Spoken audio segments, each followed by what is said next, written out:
Welcome back to part 4 of my 1966 Chevy Caprice project. Looking at the hood now and seeing the little rust spots and the dull paint, and I'm waiting for parts to come in.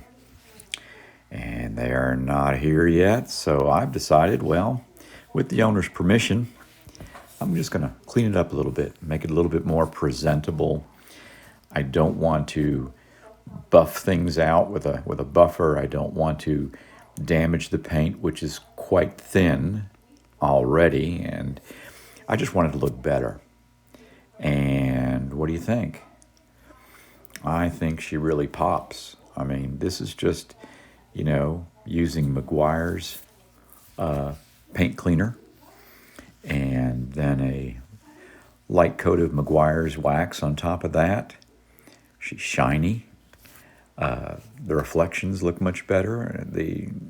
It's not a deep finish because you would have to really do some work on the paint to do this, but I just want it clean. I want him to be able to enjoy this and start driving it and look good as he's doing it.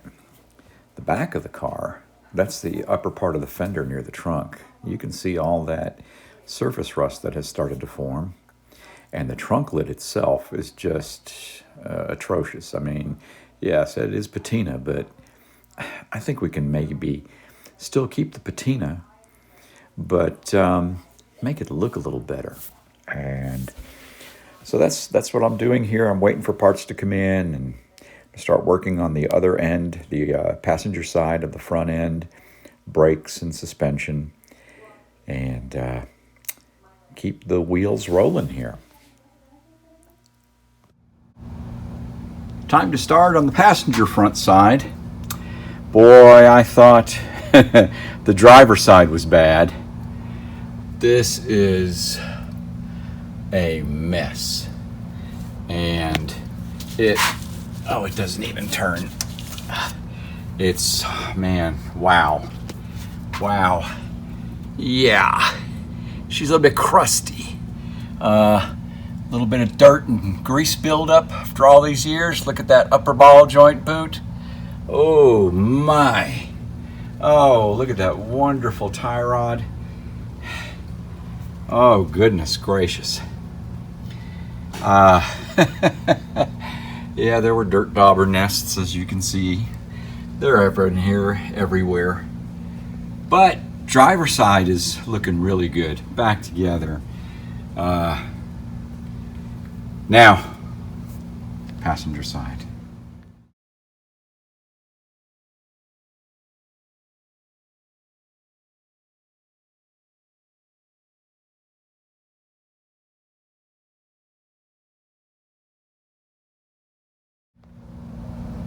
As you can see, this is more of an archaeological dig than a mechanical repair. Good old North Louisiana clay, dirt, bugs, mixed with petrified grease. Oh, looks like we've got a bad, I can't even get in there and see it. The bump stop is really torn up. Gonna have to get another bump stop. My goodness, okay. Yeah. What a mess. What a mess. These are brakes. All original from 1966. Oh my goodness. Let's look if there's any brake shoe material left. We're down to nothing there. Okay, that's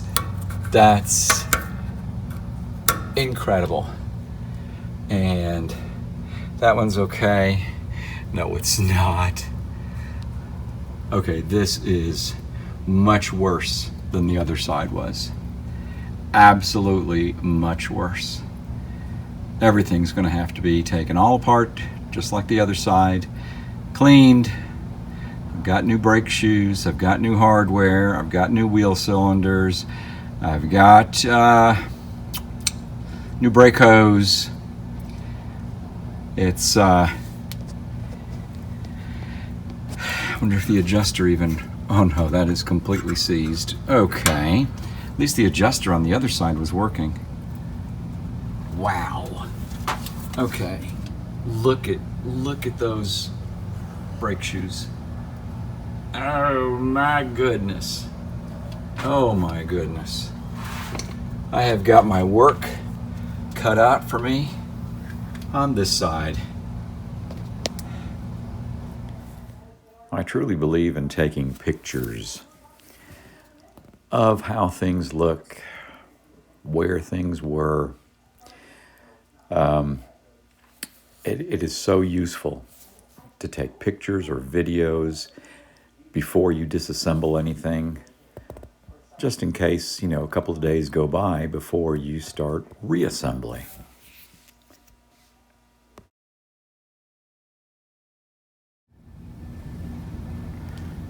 Working on cleaning it up a little bit while I'm waiting for parts to come in. As you can see, this part of the car sat under a carport or a lean-to. It did see more sun and rain in its lifetime since 1966. And there's a lot of surface rust on the trunk. And, excuse me, it's coming along. I am using the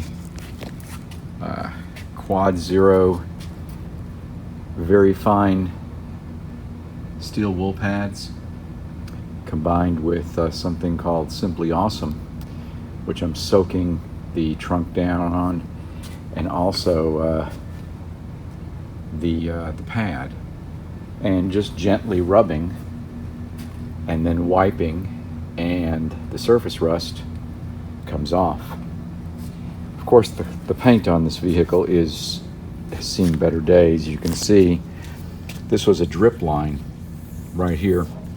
When the water would come down off the roof, it would hit right there. It goes all the way across. Yes, that is primer. You can see there are paints, scratches in areas where the paint has come off over the years.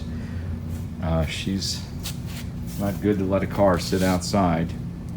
And this dent came, she backed into a mailbox many, many years ago.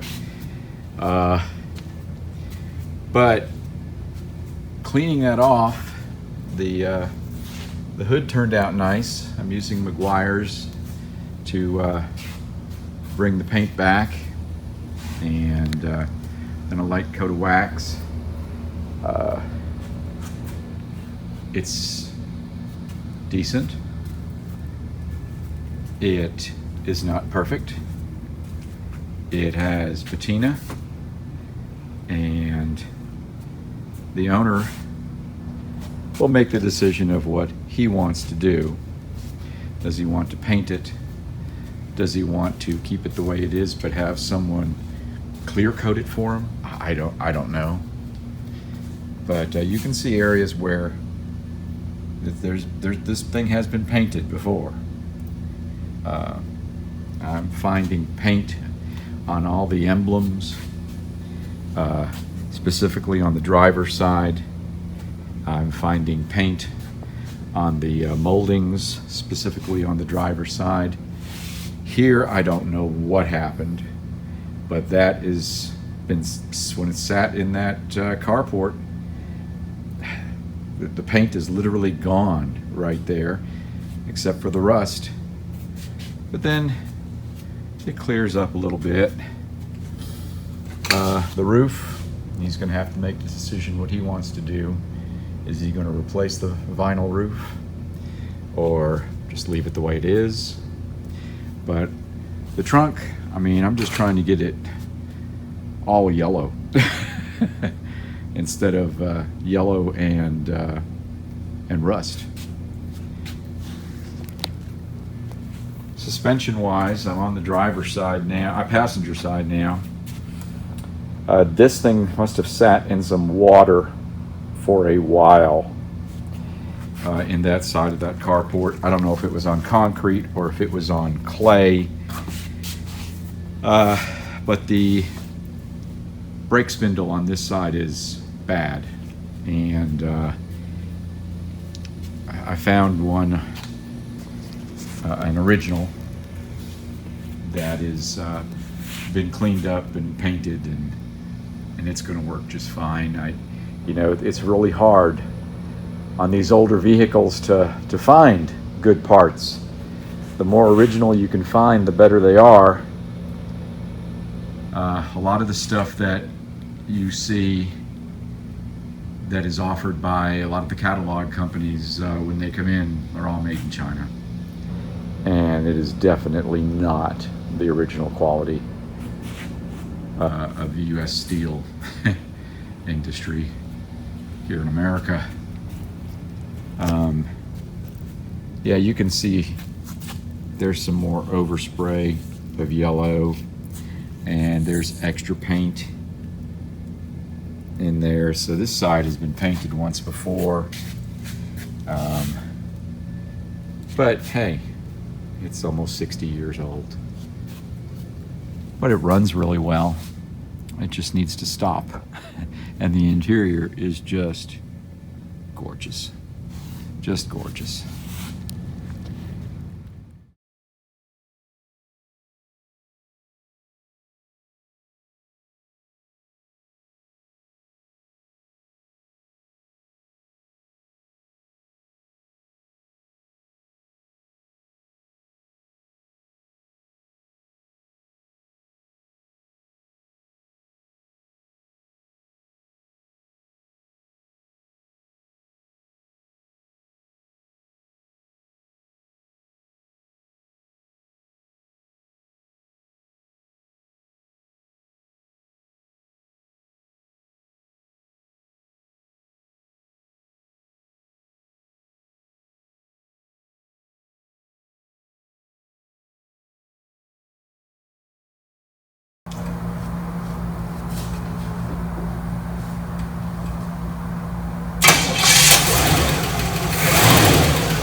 She goes forwards and backwards, and it stops.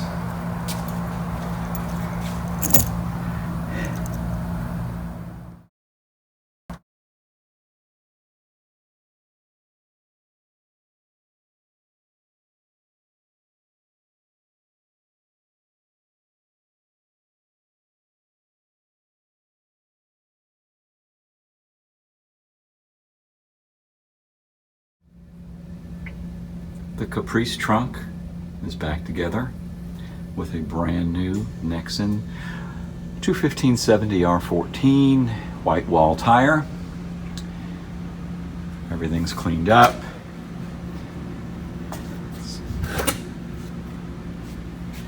Looks pretty nice back here. I wish it still had the sticker that attached right there that showed the installation of the trunk tools and the tire and everything, but that's something that the owner can go ahead and purchase online and just glue it in there. But that's looking pretty good. Then come around, we will see that there are 4 brand new 215/70 R14 tires on it. I just got them installed. I just adjusted the brakes. I just bled the brakes. It's looking pretty good.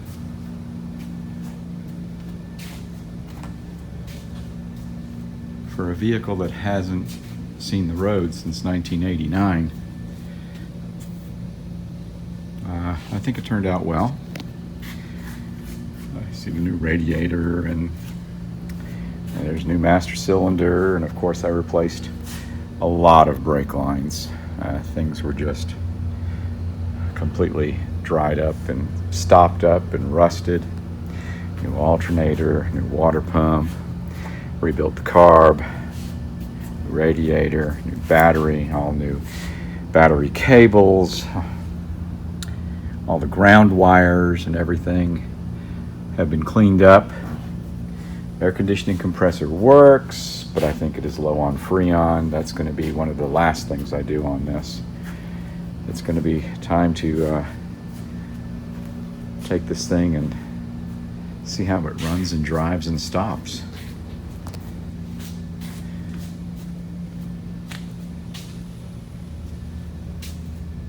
I think it's looking pretty good. Interior, of course, I still have some silicone packets in there and some drying agent just to keep the humidity down. But the dash is just, I mean, this thing is just gorgeous inside. The seats, it is a time capsule. The owner still has things that he's going to end up having to do to it. But my job was to get it running and driving and stopping safely. Everything electrically works. I still haven't cleaned up the back bumper yet.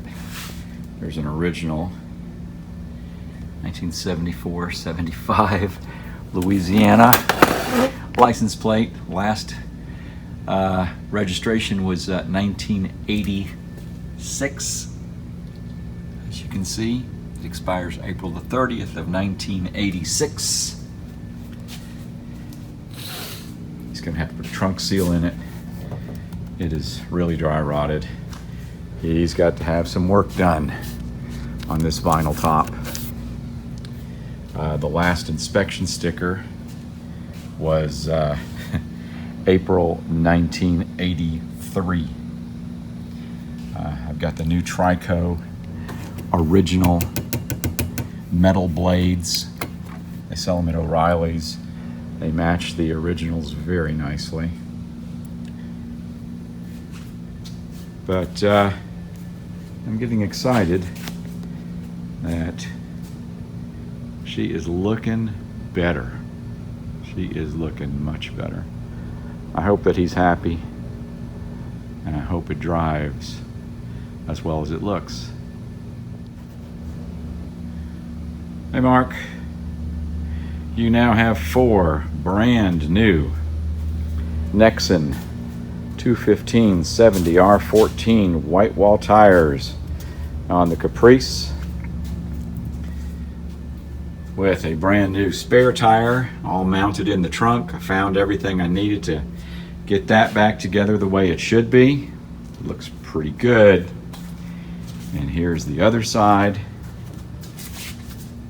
Brand new white walls. And right there, I still have to torque the lug nuts.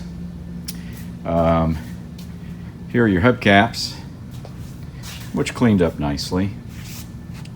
One of them is in pretty sad shape, but you already knew that. But hey, it's going to look cool. I'm not going to put the hubcaps on until I know everything is good. So, onward. Well, here she sits. Hubcaps are on, tires are cleaned up, the white walls are white, paint is clean, bumpers are clean. I just think it looks pretty amazing for a 66 Caprice that has been sitting. for 36 years. Yeah, there's still, the vinyl roof still has issues. The paint is not perfect. But when you have a car like this that is, pretty darn original, you want to drive it and you want to enjoy it. And I don't think that Mark is going to do anything to it other than love it and drive it.